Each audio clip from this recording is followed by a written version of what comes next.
자, 대한민국 대표팀이 어제 뭐 후반에 갑자기 이제 몰아치기를 네. 엄청 하더니 저희 뭐 이스타TV에서도 입중계로 보내드렸습니다만 싱가포르를 상대로 아주 대승을 뭐 사실 예전에 이제 홈에서 있었던 1차전도 뭐 대승이긴 했죠. 5대 0으로 5대 0으로. 이기긴 했지만 그래도 이번에 김도훈 임시 감독이 들어오면서 물론 이제 뭐 정말 한 번에 모든 것을 뭐 바꾸기는 힘들었을 거예요. 시간도 부족하고 어째 쭉 가는 감독은 아니니까. 그럼에도 대표팀에서 꽤나 긍정적으로 볼 만한 네. 부분들이 어제 싱가포르전에서는 원정임에도 좀 보였다.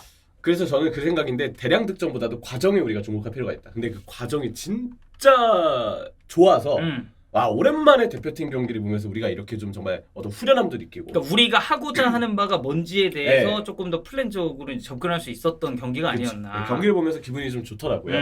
좋았던 포인트들을 좀 짚어드릴 텐데 하나는 우리의 볼 전개 속도가 굉장히 빨라졌습니다. K리그1을 오래 보신 분들은 다 익히 아시겠지만 조유민 선수 대전 하나시티에서 얼마나 빌드업 잘했나요? 네, 정말 잘했었던 네. 선수죠. 이제는 대전을 떠났지만 그리고 이 선수 리더입니다. 빌드업에 있어서 뭐 선수들의 소통에 있어서 정말 그 리딩해주는 능력도 좋고 권경원 우리나라에서 왼발잘 쓰는 센터백의 대표격 중에 한 명이에요. 그렇죠. 네. 그리고 권경원 선수는 어쨌든 삼성까지 네. 커버가 가능한 자원이니까. 그리고 뭐 큰우영 선수 정말 있을 때 그 소중함을 확실히 느낍니다. 맞아요. 그러니까 이번 그 월드컵 지역 예선 2연전에서 우리가 좀 봐야 될 건 물론 이제 상대하는 팀들의 객관적인 전력 차는 대한민국이랑 많이 네. 난다라고 생각을 해야겠지만 결국은 이제 김민재라는 수비의 중추가 빠졌을 때 그렇죠. 우리 대표팀이 이제 어떤 선수를 내보내고 어떤 선수가 그 역할을 도맡아서 하면서 전체적인 후방 라인에서의 밸런스를 잡아주느냐고 관건이었는데 그 면에 있어서 조유민과 권경원은 상당히 좀 좋은 모습을 보여줬다. 그렇죠. 그리고 이들의 장점은 모두 발밑이 좋고 시야가 넓고 빌드업, 패스의 구질도 되게 다양하게 뿌려줄 수 있다는 건데 이전에 클린스만 감독 때 우리나라 대표팀은 중앙에서 선수들이 어떻게 볼을 받아야 되는지 센터백들이 어떻게 볼을 줘야 되는지 받는 선수, 주는 선수의 패턴이 잘 후련되지 않은 느낌이 강했어요. 그러니까 좀 약속된 플레이 네. 자체가 좀 안 보였죠. 동선 정리도 안 돼 있고 네. 이거 내려오는 거 맞는데 이거 약속된 플레이라기보다는 그냥 선수 본인이 답답해서 내려오는 그런 인상이 좀 많았으니까. 근데 이번 경기는 우리가 그러지 않았어요. 정우영 옆에 딱 확인범 선수가 내려와 주면서 적절하게 우리가 중앙의 숫자를 채워주는 모습. 센터백들이 볼을 끌고 올라와 주면서 바로 제 전방 쪽으로 볼을 보내주는 모습. 그리고 무엇보다 우리가 되게 좋았다고 생각하는 부분은 후방에 있는 선수들이 이건 아마 정우영, 조유민, 권경원이 정말 노련해서 그런 거겠지만 상대 압박이 올 때까지 일부러 끌어당겼습니다. 그렇죠. 볼을 계속 주고받으면서 후방에서 지키고 주고받으면서 너네 압박해봐라. 나올 때까지 기다렸다가 나왔을 때는 당연히 상대가 압박을 하니까 뒤에 공간이 비잖아요. 그쪽으로 알맞게 볼을 건네면서 자연스럽게 우리가 상대가 노출하는 공간을 빠른 타이밍에 활용하는 패턴들이 많아진 거죠. 그러니까 결론적으로는 이제 볼 전개 속도가 후방 지역에서 되게 빨라졌고, 그러니까 큰우영 선수가 다시 복귀를 하게 되면서 후방 조율 네. 그리고 추가적으로 황인범이나 이재성 같은 선수들이 조금 더 공격적인 롤을 맡으면서 위쪽으로 올라갈 수 있도록 이 뒤쪽에서의 무게 중심을 잘 잡아줬다. 그렇죠. 라고 이제 봐야겠죠. 그런 과정에서 보면 황인범, 이재성은 진짜 영리한 선수입니다. 번갈아 가면서 내려올 때 내려와주고 올라갈 때 올라가주고 그러면서 이제 공간을 잘 활용해주고 측면 자원들을 또 도와주는 모습을 보여줬는데 저는 그렇게 생각해요. 전방에 이 선수들이 활용할 수 있는 공간이 왼쪽 넓은 공간, 오른쪽 넓은 공간, 하프 스페이스 2공간, 중앙 공간까지 일단 5공간을 우리가 얘기할 수 있잖아요.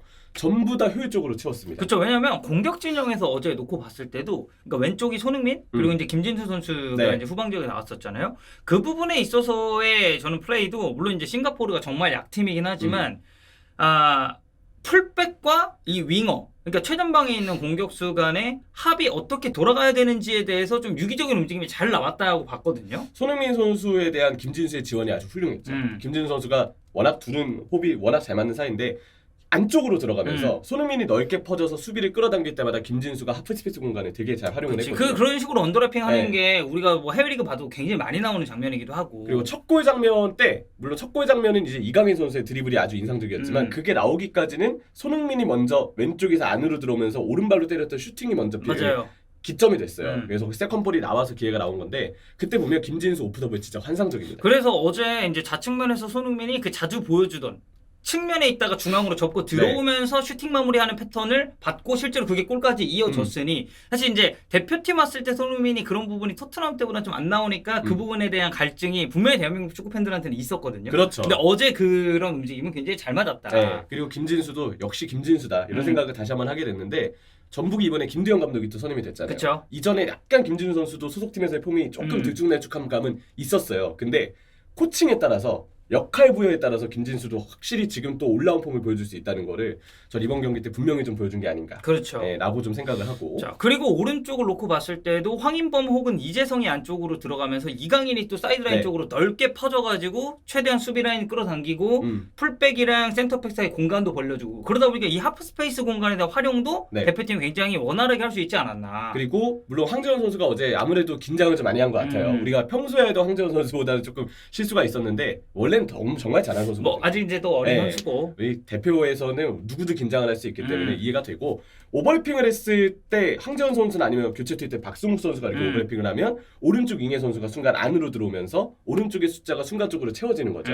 이런 움직임들이 굉장히 우리가 유기적으로 잘 이루어졌고 약속이 되어 있었기 때문에 그리고 무엇보다 이런 움직임이 더 빛을 발할 수 있도록 후방에서의 볼 전개가 되게 빨랐어요. 맞아요. 후방에서 볼 전개를 그냥 빨리 하는 것에 그치지 않고 상대를 계속 따라 나오게끔 압박하게끔 유도하면서 결과적으로 위쪽의 선수들이 더 많은 공간을 활용할 수 있게끔 유도를 해주는데 성공을 했죠. 이래서 빌드업이 중요한 건데 그쵸. 우리는 이번 경기 후방 구조의 구성원부터 상당히 안성맞춤이었다라고 얘기하고 싶고요. 그리고 주민규 선수가 너무 잘했죠 어제. 네, 어제는 막 내려오기보다는 약간 저는 전방 쪽에서의 위치를 조금 더 많이 중점적으로 잡았다고 생각을 하거든요. 그러면서 어쨌든 연계 플레이에 계속해서 집중을 했었고 본인의 A매치 데뷔골도 있었지만 사실 어제 주민규 선수 3헛이었나요? 어제 그 공식 기록이 어떻게 됐는지 모르겠어요. 저는 3헛이로 봤는데 네. 한의원님은 2헛이라고 하시더라고요. 아 그래요? 근데 아마 뭐 이제 근데 주민규 선수가 어쨌든 그만큼 영향력이 이제 좋았다라는 얘기고 주민규 선수 어제 보면 진짜 딱 원톱으로서 해야 되는 너무 정석적인 플레이들이 많이 나오지 않았나? 그렇죠. 근데 김도훈 감독이 그 인터뷰를 했더라고요.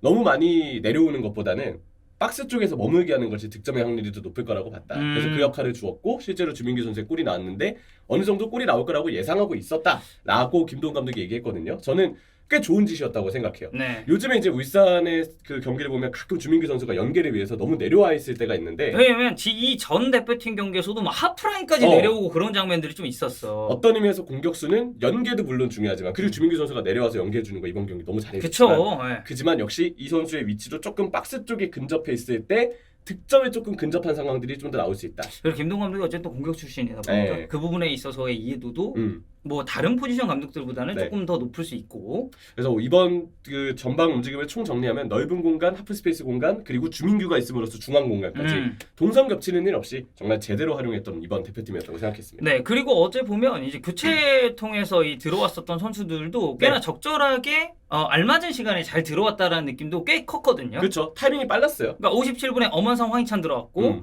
황희찬은 그때 이제 골 터질 때 그 카메라 잡아준 거 봤죠. 굉장히 이제 그 약간 좀 하고 좀 부러워하는 그런 표정으로 이제 보는 황희찬 선수 들어왔고 눈빛이 있더군요. 70분에 배준호 들어오고 드디어 이제 포항에서 박승욱이. 그렇지. 저는 개인적으로 박승욱 선수 진짜 응원하거든요. 진짜. 여기도 완전 신데렐라 스토리잖아. 박진섭, 주민규 그리고 이제 박승욱까지. 그렇죠. 이제는 다른 선수들은 항상 그동안 어떻게 보면 선망을 해왔을 이 선수들이 누군가의 이제는 좀 롤모델이 될 수 있지. 선구자가 된 거기도 하고. 부산교통공사에서 시작해서 김기동 감독 픽 받고 포항에서 막 포지션 변경하면 여기도 이제 멀티자원이라 그렇죠. 쓰임새가 많고. 지금은 이제 김천에 있고. 그렇죠. 그리고 87분에 또 오세훈까지 들어오면서 배준호가 또 어제 데뷔골을 넣었어요. 그렇죠. 배준호 선수는 진짜 잘하더라고요. 드리블이나 움직임 자체가 자신감이 일단 있어요. 아니 이게 또 유럽 경험을 하고 스토크 선수 올선 먹고 막 그랬잖아요. 그럼 대전 때보다 스텝업도 엄청 된 것 같고. 그러니까요. 참 이 선수가 가진 툴도 괜찮은 선수인데 이게 어쨌든 우리가 계속 어린 선수들이 등장을 하고 스쿼드를 채우고 잘하면 결국 대표팀적인 시각으로 봤을 때도 너무 좋잖아요. 그렇죠. 그런 의미에서 배준호나 이런 박승욱 같은 선수들이 잘해주는 건 우리 입장에서 너무 고무적인 부분이다. 네. 그래서 선수 발견의 수합까지 충분히 이번 이 교체 타이밍도 좋았고 교체 선택의 픽도 좋았기 때문에 우리한테는 제법 역시 의미가 있었던 경기였다고 생각을 합니다. 이제 다음 경기가 중국전인데 이거는 이제 홈에서 우리가 경기가 되고 사실 이제 뭐 사실 그렇게 큰 의미가 있는 경기는 아닙니다. 왜냐면 우리가 이미 3차 예선 진출 성공했고 1위를 확보했기 때문에 중국을 좀 방해하자 정도의 어떤 목표는 있겠지만 중국도 근데 어제 이제 이기긴 했어요. 제일 중요한 건 어쨌든 홈 경기 정말 많은 팬들이 올 건데 7대0 경기로 통해서 더 많은 기대감이 이제 올라갔을 거거든요. 그쵸. 우리가 일단 6월 A매치 기간 동안에 남은 중국전에도 좋은 결과를 좀 내주고 감독 선임은 감독 선임대로 별개로 좀 잘 그쵸, 진행해주고 그쵸. 네. 네, 그렇게 우리가 좀 이 대표팀의 이 흐름들이 쭉 이어지길 기대해보겠습니다. 그리고 확실히 여유가 생기다 보니까 이제는 뭐 대표팀 경험이 없었던 선수들에 대해서도 과감한 기용도 우리가 또 기대해 볼 수가 있고 그렇죠. 그 선수들이 또 어떤 활약을 펼치는지도 여러분들 홈에서 하니까 많은 응원 보내주시고 이 경기를 통해서 직접 확인하시면 좋을 네. 것 같습니다.